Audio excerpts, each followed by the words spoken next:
Hello, friends, and welcome to episode 1118 of the Juicebox Podcast.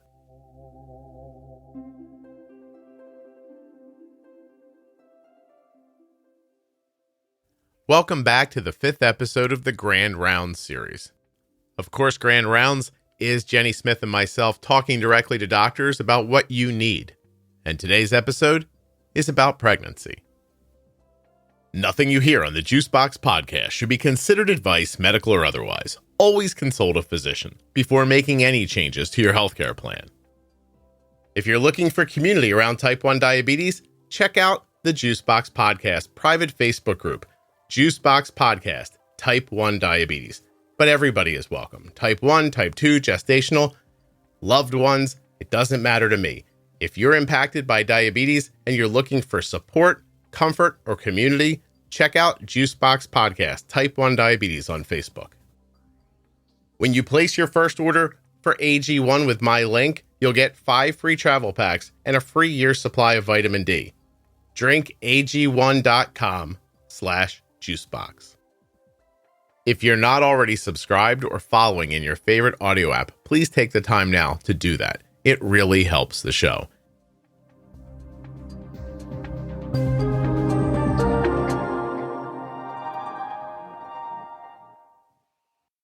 This episode of the Juicebox Podcast is sponsored by Cozy Earth. Use the offer code JUICEBOX at checkout at CozyEarth.com and you will save 40% off of your entire order. US Med is sponsoring this episode of the Juicebox Podcast, and we've been getting our diabetes supplies from US Med for years. You can as well. usmed.com/juicebox or call 888-721-1514. Use the link or the number, get your free benefits check, and get started today with US Med. Jenny, welcome back. How are you? I'm great. How are you? So good. Christmas is over. I hope your holiday was good. It was really, really nice. It was quiet. We didn't do a lot. We didn't go a lot of places. So it was just nice to be quiet and enjoy time. Yes. I'm a fan of that as well. We sat around. I think one of the best things we did this Christmas is we bought this big Lego thing that everybody could work on. And we Ooh, which set? Oh, it's a 3D portrait that you hang on the wall. I've seen those. Of Spider-Man. Okay. Yeah. So we just all it started off all 4 of us. Then I think Kelly and I got tired. And then Arden kept going for a while.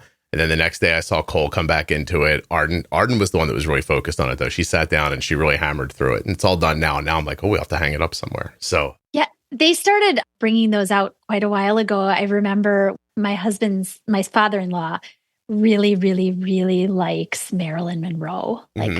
Really likes her. And Maybe they had one of her quite a number of years ago. And we had looked at getting it. And at the time we were like, oh, we'll just wait until it's a little bit less, like a holiday sale or something. Then we'll get it for him. And then it was gone. Yeah. You couldn't get it anywhere anymore. So we missed it. This was not inexpensive, but I did catch a sale. And I thought it's about the cost of taking us all to a movie. And we'll kind of sit together. And it was nice. So I'm glad you had a good holiday.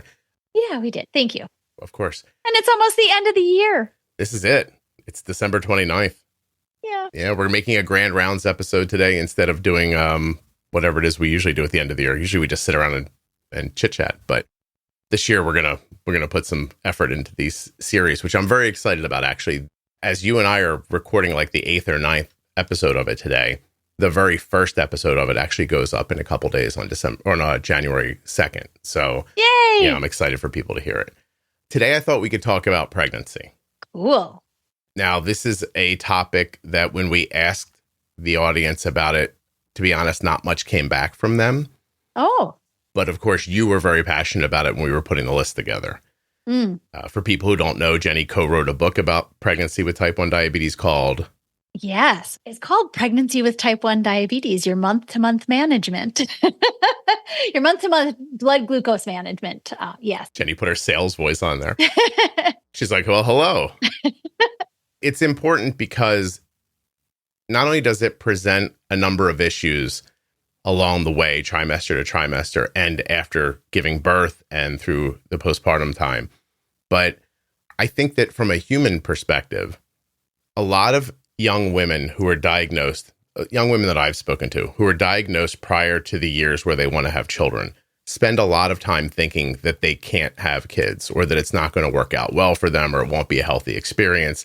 It's a lot of fear leading up to that. Right. And I'm wondering if doctors couldn't do a good job of being able to talk to them in those years so they don't spend that time scared of what's coming.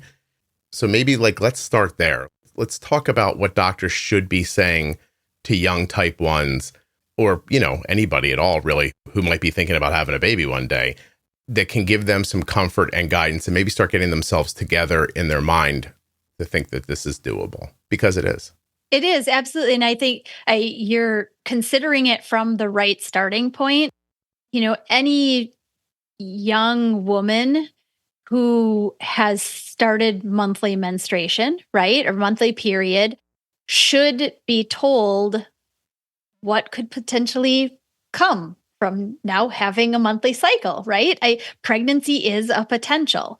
And if women don't understand from an early age on what that may mean, even though in the teen years, I would expect that most women are not considering pregnancy, right? That's just not what their plan is at this time. In fact, it's much more about prevention. Yeah. At that point. The way I hear my daughter talk about it, she just thinks about that she believes it's going to hurt and she wants to avoid it. That's how she talks about it. So, great. Yeah.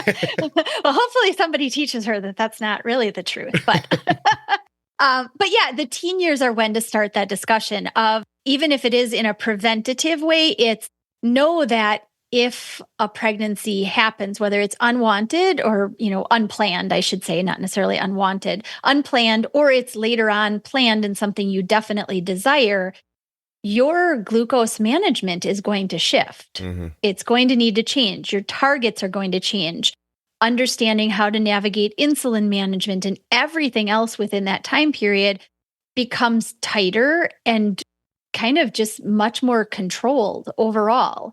And so from a non-scary standpoint, starting out by saying you can absolutely have children. If that's your desire someday, even though you don't want it now, someday you may want kids. And if that's the case, you can have them. I used to hate ordering my daughter's diabetes supplies. I never had a good experience and it was frustrating. But it hasn't been that way for a while, actually for about 3 years now, because that's how long we've been using US Med. usmed.com/juicebox or call 888-721-1514. US Med is the #1 distributor for Freestyle Libre systems nationwide. They are the #1 specialty distributor for Omnipod DASH, the #1 fastest growing tandem distributor nationwide, the #1 rated distributor in Dexcom customer satisfaction surveys. They have served over 1 million people with diabetes since 1996, and they always provide 90 days worth of supplies and fast and free shipping. US Med carries everything from insulin pumps and diabetes testing supplies to the latest CGMs like the Libre 3 and Dexcom G7. They accept Medicare nationwide and over 800 private insurers. Find out why US Med has an A+ rating with the Better Business Bureau at usmed.com/juicebox, or just call them at 888-721-1514. Get started right now, and you'll be getting your supplies the same way we do. This episode of the Juicebox Podcast is sponsored by Cozy Earth, and right now I'm looking at CozyEarth.com to see what's going on. I got, look at this, bamboo pajama set for ladies, the jogger pants for ladies, looks like plush lounge socks. That's one of Oprah's favorite things. There's the bath collection. We love the waffle towels, but there's also premium plush bath towels. Everything that you see here can be had for 40% off with the offer code JUICEBOX at checkout. Even the sheets. Now, we use the bamboo sheets. You may choose different linens. I don't know what you're going to love when you get to CozyEarth.com, but we sleep on bamboo sheets from Cozy Earth. They are incredibly comfortable, and I bought them myself with my own money using my own offer code, JUICEBOX at checkout. 40% off is what I saved. You can as well at CozyEarth.com. 100%. Nobody in this day and age should be being told, well, you have diabetes and you should consider never having children. Right. Or you should really think that you don't need children down the road, right? They shouldn't be told that. Or that it's going to be so difficult that it makes them think, oh, I can't do it, or Right. you put it off. Also, this also impacts people's personal relationships. If you're, getting serious with somebody and that person one day mentions, oh, I can't wait to have kids one day, and you're secretly harboring inside of you, I can't have children. My A1C is 7. I can't. The doctor said it needed to be 6, and I can't figure out how to do that. It just has a lot more impact on people than I think it meets the eye, perhaps. Correct. And from my perspective, I've spent a lot of time, like you have, talking to people about their diabetes and how to help themselves. From my perspective, it all comes back to the basics, right? Because right now, what I hear from women who are just experiencing a cycle, just a monthly cycle, is, I don't know what happens. There's a week where everything goes nuts. I just accepted my blood sugar is going to be higher. And instead of teaching them how to handle that cycle, we tend to teach them that that's the cost of doing business, Right. And that's just not right. But now, yes, that impact, which is significant, any woman with a period who has type 1 knows how significant it is, the need for insulin, how it changes and fluctuates. But that's going to happen times a lot more during pregnancy. So if you know how to handle your cycle prior, I think it gives you a better chance to handle your pregnancy then.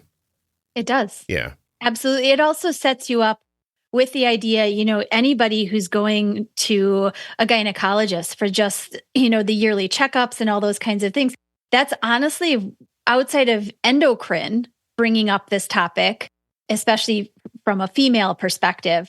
Your gynecologist should also be bringing this up. Seeing on your medical history that you have diabetes, it should be a piece of the discussion. What are you doing for prevention? Or are you planning a pregnancy? If you are, this is the protocol. I'll stay with you for this portion. You may need to be handed off to a high-risk doctor for this portion of it, or you're going to go right to a high-risk doctor for this. And the idea of then how to navigate and what to expect should be part of that discussion, so that, again, there's a fear factor that's removed. You can see that it's doable, but you can also see that having kind of your ducks in a line, if you will, is really, really important.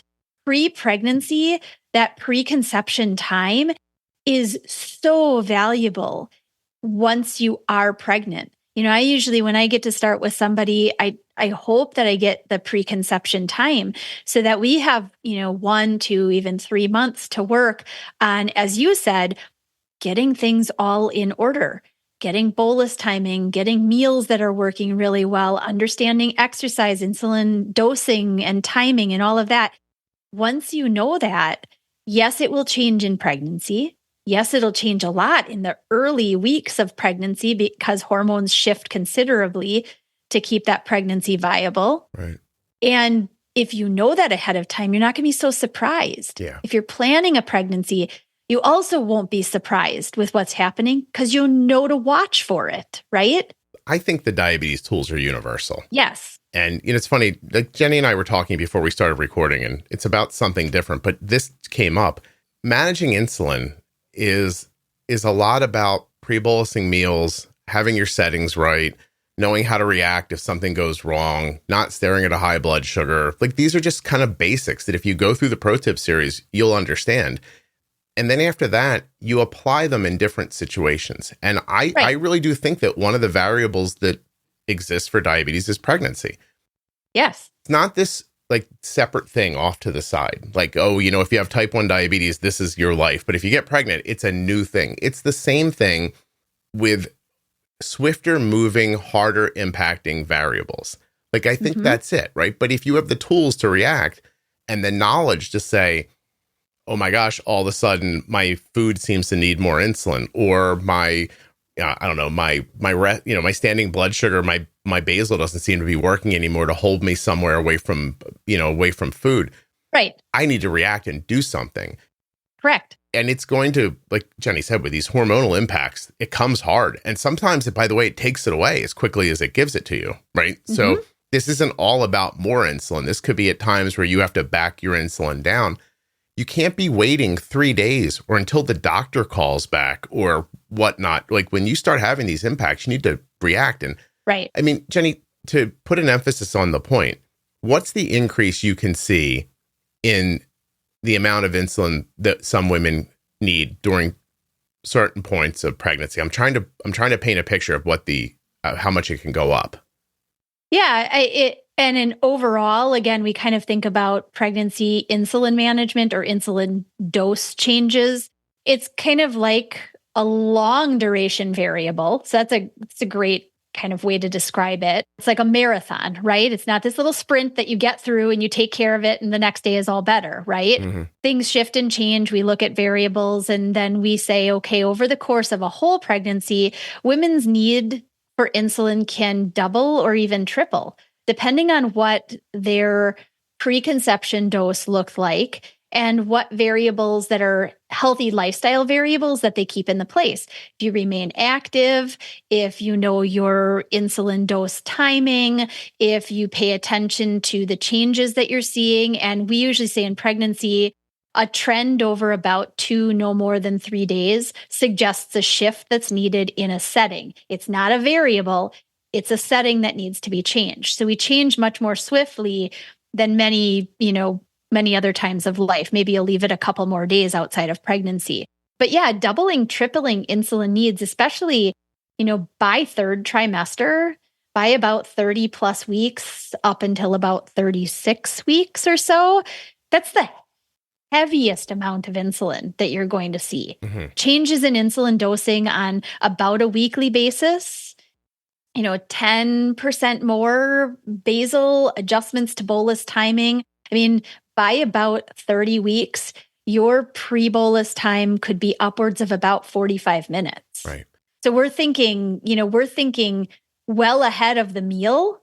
You're thinking, I have to bolus. And we're looking, of course, nowadays, we thankfully have technology that shows where things are and how they're drifting up, down, stable. So we can use that to our advantage. But it's really, really intense third trimester. Yeah, and pregnancy is a job in itself, but pregnancy with type 1, it's a real job. Like you have extra things to do now.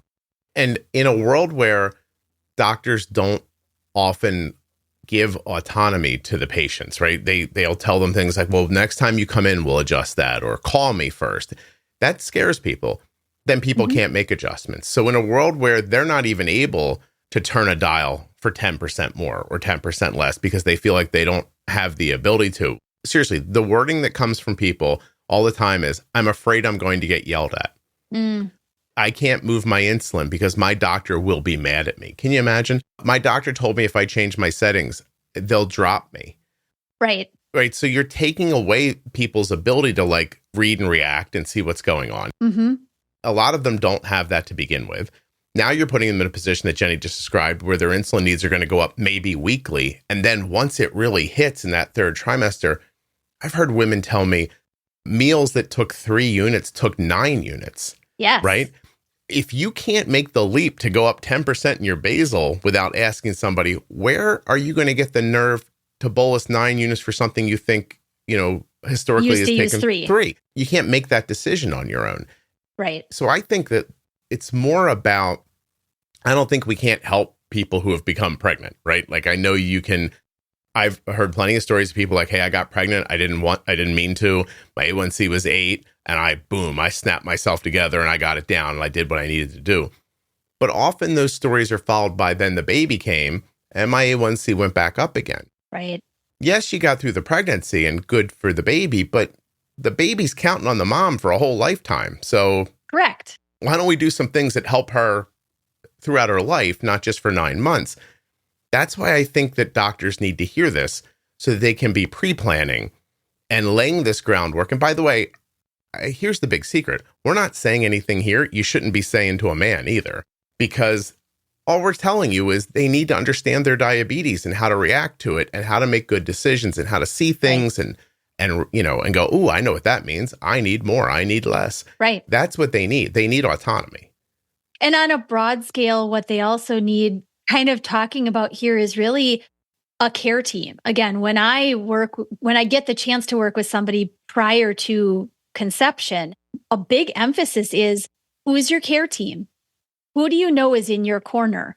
Is your endo on board, or are they going to shuffle you off to mainly be managed by a maternal fetal medicine, a high risk doctor? Is your OB going to manage along with the high risk? Is your team 6 people deep, and everybody, it's like too many cooks in the kitchen and you don't know who to believe about what, right? So I think planning, again, goes a long way when we're talking about pregnancy, which is almost the course of a year, right?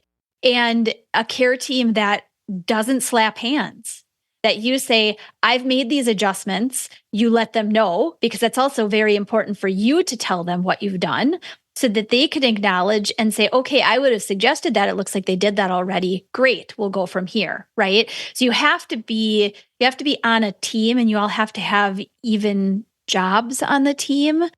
And you have to have that discussion to know who is going to do what part of this. Do you want my records every week? Do you want my CGM information? Do you have an online database that I can download and send information so you can send me weekly, feedback that we can connect in between our visits that we're going to have more and more frequently, right? Mm-hmm. I mean, that's a piece that unfortunately some women who have not planned the pregnancy did want it, but they weren't quite sure that it was going to happen so quickly. And now all of a sudden, whoop, here we are. I don't know who I'm supposed to go and see. Right. It makes that early time even a little bit more, I guess, worrisome or concerning because they're not quite sure who they're supposed to be checking in with. Mm-hmm. And you may see an increase in women with diabetes getting pregnant soon. This is a little extrapolation, and very anecdotal, but I'm seeing on some GLP groups online, women who are just like, I don't even practice birth control. It's not necessary. I can't get pregnant. I've been trying for 20 years. They're magically getting pregnant on GLP medications. So, sure. If maybe this is impacting PCOS to some degree, which is allowing pregnancies. And by the way, PCOS and type 1 can go hand in hand a little bit. So this could be the time, like you could see an inflation of people who are like, hey, I'm pregnant. I never thought this was going to happen. I've never been planning for this. Right. I'm not ready for this at all. Right. I just think that it is so incumbent upon doctors to do more than just say, oh, you had the baby now. Your needs are going to change. Wow, thanks. Yeah. What does that mean? Yeah. What am I supposed to do? I've lived my whole life not knowing what I'm doing. And now I have these crazy variables. And these impacts are swaying back and forth. And the extent of your help is look out, it's coming, Right. And if you don't know, it's so disheartening to look into a physician's eyes and say, well, what do I do? And they go, I don't know. Yeah, just great. Thanks. Right. And even if you did have some fairly good care during pregnancy or a really phenomenal team during pregnancy, as you said, that postpartum time period is a very significant shift. And after 9 months of navigating and managing and understanding insulin resistance. And I have this bolus timing that's like 50 minutes long. And I've stayed away from these kinds of things because I just can't navigate and I'm trying to control in these target ranges. And now postpartum, well, goodness, all those pregnancy hormones, they get washed out. They're gone, right? But now what do you have? Most women are trying hard to nurse, at least to some degree. That can have a major shift in terms of sensitivity to insulin. And if you're not ready for that, if you haven't been taught ahead of time what to expect and how to set up, let's say you're using an insulin pump or you're using injections with a certain amount of insulin, if you haven't been taught to set up a postpartum strategy or a management plan with your insulin doses, you are going to be on a roller coaster. And it's going to be a roller coaster of a lot of scary lows, quite honestly. So again, those are all things to think about. And as a physician or a clinician who's taking care of women in the ages where they may be able to get pregnant or may want to get pregnant, these are discussion points that are really, really, really important. They should almost be checkoffs on that list of everything else you're checking off. They should be checkoffs, have talked about and discussed pre-pregnancy planning, targets, et cetera, or, prevention techniques so that they don't have something that's unplanned happen. Yeah, it's just... Well, I guess a couple thoughts here. The first thing I'm thinking is I get worried that doctors will hear, yeah, you're going to give them information. They're not going to know what to do with it. And they're going to make a decision that's going to hurt themselves. But I would tell them that it's like learning to drive. when you put a 16 or a 17-year-old into a car, right? And you say, all right, here's the basics. You're not teaching them how to drive completely. They haven't been through all the experiences, and they're not going to react as well as a 25-year-old or a 30-year-old would in an emergency situation. Right. But they're never going to get to that if you don't teach them that the brakes, on the left Correct. and the gas is on the right, and this is how you turn, and you don't overcompensate when something happens. Keep your eyes up. You have to teach them all the basics, then send them out there in the world and let them have experiences. And then one day something unexpected is going to happen, and you'll see how those experiences aid them in that moment. Because I hear it too much. Like, well, they don't know how to do it, and I tell them to bolus more, they're going to make themselves low. If you don't, the other thing's going to happen. Right. And the other thing is worse, in my opinion, right? So like we're talking about lifelong problems, life-shortening issues, not I got a little low, I figured it out, and next time I didn't use as much. You have to give people the opportunity to fend for themselves. Yes. You can't just act scared and tell them, no, we can't tell them because they won't know what to do with it. That's not fair. No. Like, you need a shot at taking care of yourself. And the other thing I wanted to bring up is you were talking about the nursing and how it could lead to lows, right? I think that what you really need to understand as a physician is that if you don't prep somebody for that and it happens, here's going to be the decision tree. I'm holding a newborn baby, trying to nurse it. I got low. I'm never going to let that happen again. Right. You just put that person's A1C up 1 or 2 points because they're going to be fearful with their insulin from now on in another situation where they didn't need to be if they knew how to use it correctly. Either that or they're going to stop nursing. Oh, and right? I didn't even think because of that. Yeah. If the nursing is what's causing the sensitivity to insulin, and every time they nurse, they put 2 and 2 together and they're like, well, gosh, if I just stopped nursing, I clearly wouldn't be low all the time, or I wouldn't have all these issues. I guess I'll just switch to formula. When quite honestly, it's better to breastfeed. It's better to provide breast milk, whether it's pumped or it's nursing or whatever it is. It's just better for many reasons. And if that's what you put together, then unfortunately somebody has missed their job in teaching you how to avoid that as a problem, not only being too high and also not feeling great, but on the opposite of that, being able to continue doing what you wanted to do to begin with for your infant. You're just not putting people in the best possible scenario. Like that point right there about them maybe stopping breastfeeding, right? And the health implications of it aside, put those aside for a second. You have no idea, unless you've been a woman or been married to one for 25 years like I have been, their entire life. They'll never let go of it. I wanted to breastfeed that baby and I didn't. And it's going to feel like it's going to be a mom guilt thing that will never leave them. And that is another opportunity to alleviate another problem from people. And with what are we talking about? Some pre-planning, some light knowledge of how insulin works, and some, more, laser focused knowledge about what's going to happen during your pregnancy and how to react to it. Right. It's not undoable. People do it all the time. Jenny shepherds people through it. I get notes all the time. What do you hear me joke about on the podcast all the time? One day someone's going to name a baby after me. By the way, it has not happened yet, but I did get a dog and something else. Not the point. The point is that I do get a lot of notes. That's a great name for a dog. It's not. And by the way, my name is terrible. Don't name your baby Scott. It's very short and curt, and it's not really very melodic, and I don't think you should do it. But my point is that I get a lot of notes from people who say that I just had a healthy baby because of this podcast. And it's just a podcast. You're a doctor. Like you could do this for people all day long. Right. Right. I mean, on the same note of what nursing can do, if someone is also not navigating and they have a roller coaster, they're just ending up riding higher blood sugars from a safety standpoint, that's also going to have an impact on their breast milk production. Okay. Right. So, hydration is really important. Hydration is a very under-discussed, unless you're talking to the nurses in the hospital postpartum, who are really awesome at bringing you water and making sure you're drinking. When you go home, there's nobody who's going to bring you your water. There's nobody who's going to emphasize how important that is. There's nobody really who's going to re-emphasize for you how important not running consistently high blood sugars is for actually providing enough, quality breast milk. Right. Honestly. So you're already asking a lot of your body before you're trying to make breast milk. And you see it with people living with diabetes all the time. Just being dehydrated slows down their insulin use, the efficacy of the insulin that they have in them. Now they're pushing more insulin to get the same response. They don't know. All of a sudden they get hydrated, or they find a better way, and boom, they drop low. They're eating. You turn the whole life into this chase that's just, you're always chasing diabetes instead of, I don't know, like impacting it and bending it to their will to some degree, Right.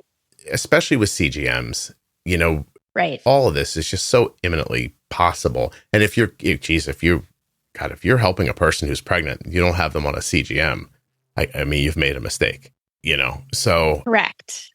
Absolutely. We'll talk about the other side of it for a second, Jenny, because we're not horrible people who just think that doctors don't do a good job. First of all, not at all. There are amazing teams out there. Immensely great. Just I've seen it over and over again, but it's not what everybody gets. Right. And, if you're in a position to help somebody and you don't understand these things, I mean, this is going to sound like I'm saying just listen to my podcast, but just trust me, enough people listen to it already that if you as a doctor don't listen, I'll be okay. So I'm not just asking you to listen, but you could take, I don't know, a couple of hours and listen through some of the pro tip series, or you could listen to, we have like 16 episodes about pregnancy, from like pro tip episodes about pregnancy down to, I think I did an interview with one woman after each of her trimesters and then after she gave birth, right? Like, yep.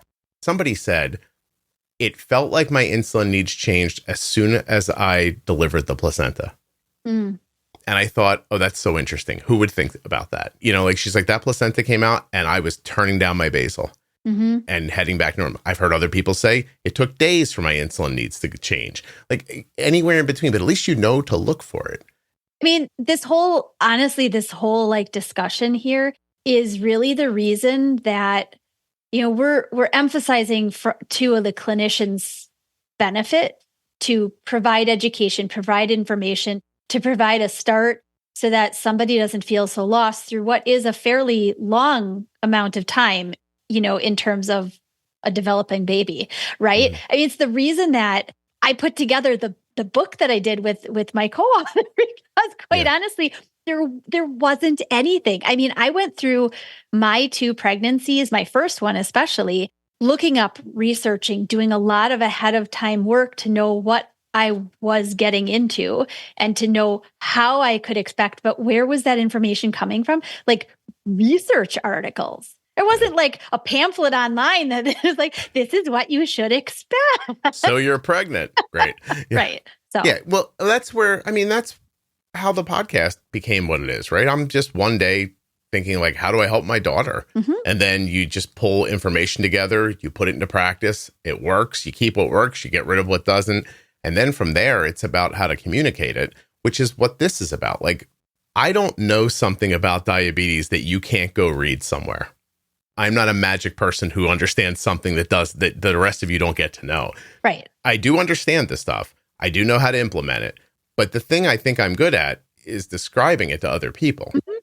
Right. And I think that is a thing that doctors could become good at. Right. But you have to first become proficient at it, as if you're trying to save your daughter.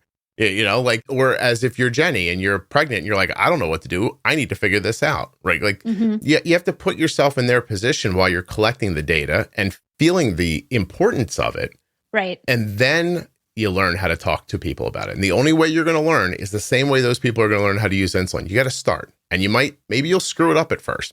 Maybe you will, right? Like maybe the first time you try, you're like, oh, I shouldn't have said it that way. And it might take you a couple of people before you really get good at it. But it doesn't take that long. And don't be scared, like just get out there and try to help somebody. Right. You'd be surprised what happens. And I think because the grand majority of general medicine practitioners are going to see women who potentially don't have pre-existing diabetes, before pregnancy. I think there's an unfortunate group of women who have gestational diabetes, right? With testing in that like late second trimester, a glucose tolerance test reveals that their body is not navigating glucose. It's not navigating food the way that it should. And that there is something that needs to be done in order to have a healthy baby there on out, right? But what I've really seen is the aftermath delivery for women who have had gestational during pregnancy. While there is postpartum further testing to evaluate that, yes, your glucose levels have gone back to normal, your body is responding like it should, I think it's an underserved, undereducated in terms of lifestyle changes they made in pregnancy and how important those changes are to keep, because there's a high risk of type 2 diabetes if you have had gestational diabetes, right? And so it's an underfollowed. Oh yeah, it's treated piece. Like we got the baby out. Right. It's over now. Right. Yeah, it's done. Yeah. Am I going to get diabetes one day? Maybe. Good luck. Yeah, right. Like, never think about it again. Oh my gosh, the people with type 2, my God, like, if you think people pregnant with type 1 aren't getting good information, people with type 2 are being just dropped left and right. Like, we have somehow, as a society, decided that there are some things that happen to you, and when they happen, you get pushed off onto another line. Like, they lose. Yeah, and/or it's not until something really significant is happening, let's say pre-pregnancy, a woman with type 2 is managing quite well, right? And is, again, undereducated in what to expect to happen. And so they don't know how to keep up enough, and they end up coming in, and now blood sugars are all over the place, and their medications they were using, they're not working anymore, or medications maybe weren't discussed well enough to say, hey, you're likely going to need to change to using insulin. Are you ready for that? This is what it would look like. And we're going to have you follow up with a high-risk doctor to ensure that you're being managed really, really well. Again, it's a missing part of education for that group. It's become popular to say that, it's not healthcare, you're not really getting healthcare, right? Nothing's preventative. We just try to fix you after you're broken, right? That's how the system works. And it is how the system works. I'm not saying that. No, you're right. Maybe it's not that simple. Maybe it's more that we're not good at preventative. Not that we're not trying, but maybe people just don't know how to do it or how to communicate it, because you know what I mean? Like, I know there's the business and the money side of it, and the money side is directed at what it's directed at. I understand all that. I'm not being Pollyanna about it. Right. But I do think that part of the reason I wanted to make this podcast series is because I don't think that this doesn't happen just out of apathy. I think it doesn't happen because people don't think to do it. Like, that everyone is like, they see themselves as either working or broken. Do you know what I mean? And when you're working, you don't have to do anything about it. Like, nobody does sit-ups when they're thin. I mean, listen, after New Year's, go outside, and everyone jogging, you're going to look at and think, oh, they should have started jogging like 3 years ago. Right. Right. But it's not till it hits you where you're like, I have to do something. It's not a very human thing to work on things that aren't obvious. But in this specific situation, if you know to do it, you're saving a ton of problems on the back end, just like you would with anything else. But here, it just seems more imminently important to me. Yeah, no, absolutely. You said it in a very nice way. You said it. Did I? I don't usually do that.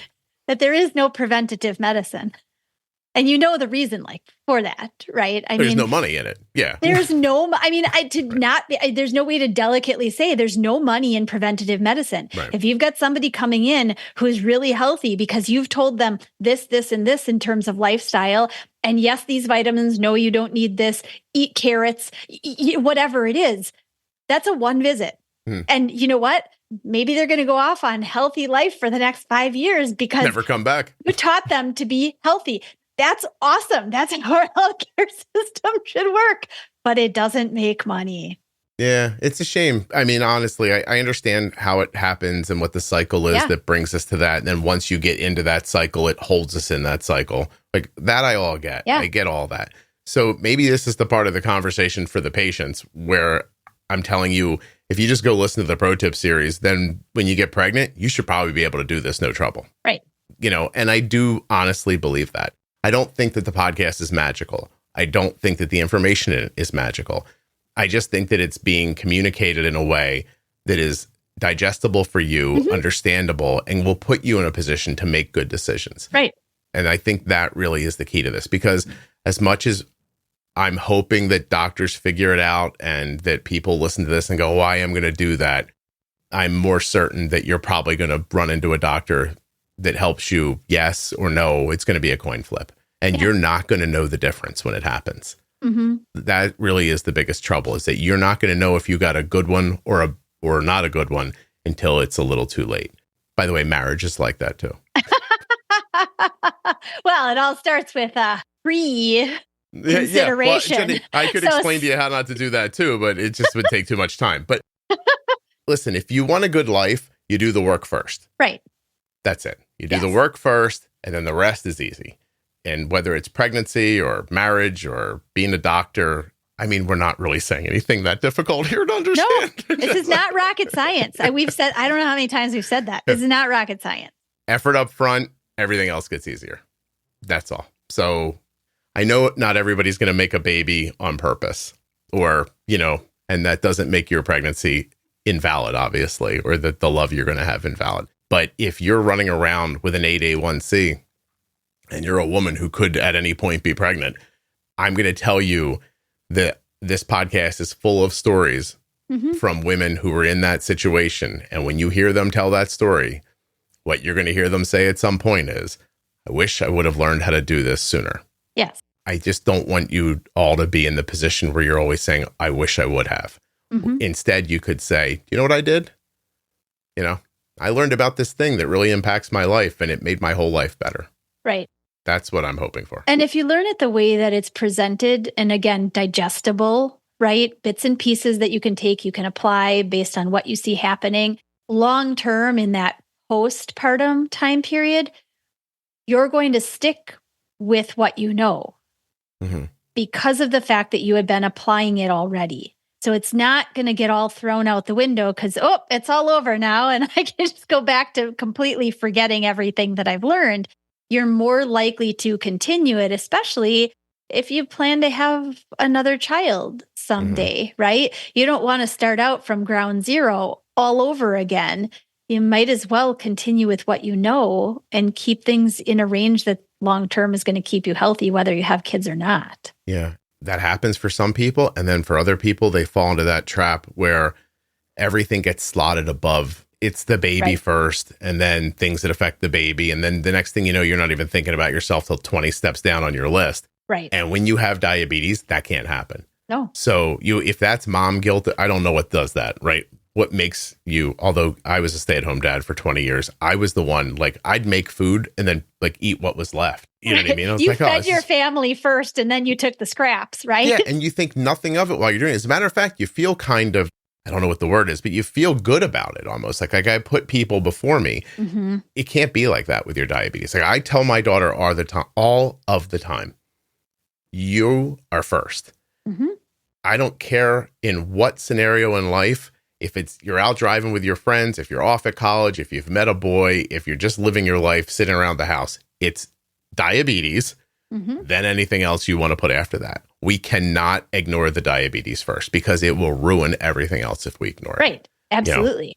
It's diabetes first. And when you do that, it makes diabetes, this is going to sound strange, but if you make it first and you understand what to do and you have the tools, which are very accessible here in the podcast, then everything else, like I just said, gets easy. And then all of a sudden you don't think about, I think people must believe that I'm constantly thinking, or Jenny's constantly thinking about her diabetes. I mean, honestly, Jenny, do you really think about it that often? No, in fact, I don't. I mean, I know a lot of people who sit with their apps open and whatever, their tools, and they look at it.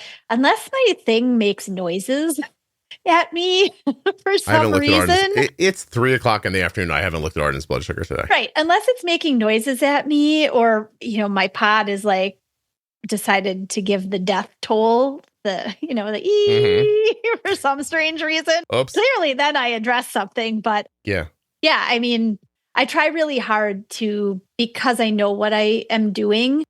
And most of the time, 90% of the time I'm doing similar things over and over. I can let it take a back seat, but not in a way that I'm forgetting about it. It's just because things work because I know how to make them work. It's the driving analogy again. Yes. You can get in a car and drive 100 miles. I just drove 700 miles one way and turned back around and drove 700 miles back again. I didn't hit anything. I didn't come close to dying. Like, right? Like, I just been driving a long time. I have these tools that I don't even know I'm using that I'm using. It doesn't weigh me down. I didn't get home and go, oh my gosh, my life is ruined. I had to think about driving. And I think diabetes the same way. I just said, I haven't seen Arden's blood sugar today. So I opened up my phone. Her blood sugar is 107. It hasn't been below 70 or over 110 in the last 12 hours. Yay. But all that is settings and tools and insulin timing that I've already taught myself that happen almost automatically when we need them to happen. Correct. That's my point about all this. It's my point about the whole damn podcast. I'm sick of telling people. Damn it, Jenny, I made myself upset. Go make a baby. Wait till it throws up on you. It's going to be a big ball of fun. Congratulations. It is fun. Sure it is. It's absolutely fantastic. Everyone should have a whole bunch of babies. They're a big party. Good luck paying for college. Thank you for doing this with me. I appreciate it. Of course. No, that's great. Thanks. I'd like to thank Cozy Earth for sponsoring this episode of the Juicebox Podcast and remind you that using my offer code JUICEBOX at checkout will save you 40% off of your entire order at CozyEarth.com. That's the sheets, the towels, the clothing, anything available on the website. Arden has been getting her diabetes supplies from US Med for 3 years. You can as well. usmed.com/juicebox or call 888-721-1514. My thanks to US Med for sponsoring this episode and for being longtime sponsors of the Juicebox Podcast. There are links in the show notes and links at juiceboxpodcast.com to US Med and all of the sponsors. The episode you just heard was professionally edited by Wrong Way Recording. WrongWayRecording.com. Jenny Smith holds a bachelor's degree in human nutrition and biology from the University of Wisconsin. She is a registered and licensed dietitian, a certified diabetes educator, and a certified trainer on most makes and models of insulin pumps and continuous glucose monitoring systems. She's also had type 1 diabetes for over 35 years, and she works at integrateddiabetes.com. If you're interested in hiring Jenny, you can learn more about her at that link. BetterHelp is the world's largest therapy service and is 100% online. With BetterHelp, you can tap into a network of over 25,000 licensed and experienced therapists who can help you with a wide range of issues. BetterHelp.com/juicebox. To get started, you just answer a few questions about your needs and preferences in therapy. That way, BetterHelp can match you with the right therapist from their network. And when you use my link, you'll save 10% on your first month of therapy. You can message your therapist at any time and schedule live sessions when it's convenient for you. Talk to them however you feel comfortable. Text, chat, phone, or video call. If your therapist isn't the right fit, for any reason at all, you can switch to a new therapist at no additional charge. And the best part for me is that with BetterHelp, you get the same professionalism and quality you expect from in-office therapy, but with a therapist who is custom picked for you. And you're going to get more scheduling flexibility and a more affordable price. BetterHelp.com/juicebox. That's BetterHelp, HELP.com/juicebox. Save 10% on your first month of therapy. If you're not already subscribed or following in your favorite audio app, please take the time now to do that. It really helps the show. And get those automatic downloads set up so you never miss an episode. Thank you so much for listening. I'll be back very soon with another episode of the Juicebox Podcast. Hey, if you kept listening through all that, I really appreciate it. I just wanted you to know that, it's Saturday night at like 9 o'clock and I'm making a podcast and you never know who's going to listen to it. But the fact that you listened this long, it really means a lot to me. Thank you so much.